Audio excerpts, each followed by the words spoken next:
இந்த வீடியோவில் பயிற்சி 1.4 8ஆம் கணக்கினோட விடைகளை பார்க்க போகிறோம். வாங்க பார்க்கலாம். இங்கே வந்து தசம எண்கள் கொடுத்துருக்காங்க. தசம எண்களுக்கு வர்க்கமூலம் கண்டுபிடிக்க சொல்லியிருக்காங்க. எப்படி பண்ணலான்னு பார்க்கலாம் வாங்க. இப்போ வந்து 2.89. இப்போ புள்ளிக்கு அப்புறமா 2 இலக்கங்கள் இருக்குது.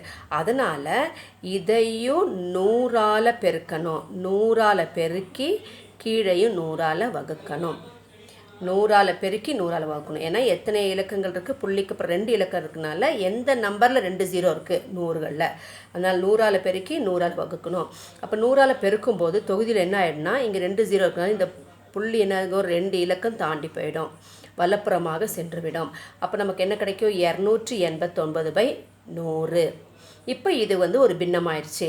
ஸோ இந்த பின்னத்துக்கு வர்க்கமூலம் கண்டுபிடிக்கும்போது தொகுதிக்கு தனியாக கண்டுபிடிக்கணும், பகுதிக்கு தனியாக கண்டுபிடிக்கணும். ஸோ வர்க்கமூலம் 289/100.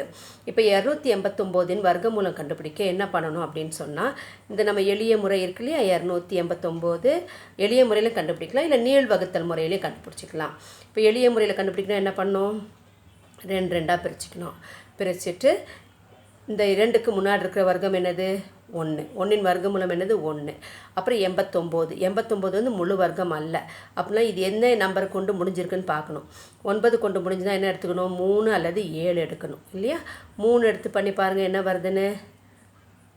1 1 1 3 9னா 0 9 1 3 3 3 2 6.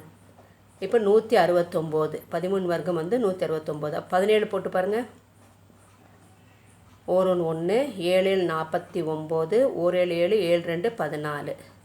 அப்போது 289 வந்துருச்சு. அப்போ 17 இது 289 வர்க்கமூலம் வந்து 17. அதை வந்து நீள் வகுத்தல் முறையில் கூட நம்ம போட்டுக்கலாம். எப்படி போடணும், 2 89 போட்டுட்டு பின்னாடி இருந்து என்ன பண்ணிக்கலாம், 9 8 வந்து 2 2ஆக பிரிச்சுக்கணும், இல்லை பேராக பிரிச்சுக்கணும்.